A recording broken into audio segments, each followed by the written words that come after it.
کہ کیا کسی ایک مسلک کے ساتھ منسلک ہونا ضروری ہے؟ کال لینے پہلے جی السلام علیکم جی مولانا.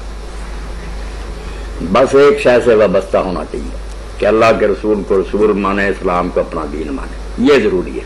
باقی یہ مسلک جو ہے ان میں سے کسی مسلک کی پابندی دین نہیں، نہ یہ مسلک اللہ رسول نے بنایا.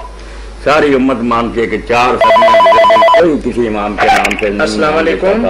میں حنفی ہوں شافعی. مسلک کے ساتھ انسلاک، مسلک کا انسلاک جو ہے یہ بدعت، اس سے فطور پڑا کہ کوئی حنفی بن گیا کوئی شافعی.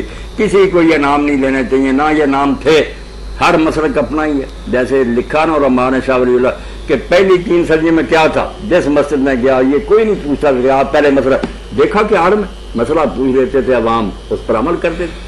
اب بھی یہی ہونا چاہیے کہ آپ کہیں جائیں کوئی نہ پوچھیں کہ مسلک مولا پہلا بتائیں، آپ مسلک کو دفع کریں، اس سے کہیں آپ عالم ہیں ماشاءاللہ ہمارے اسلام کے رہبر ہیں، آپ دین کی روشنی بتائیں کیا مسئلہ، جو بتائیں اس پر عمل کریں.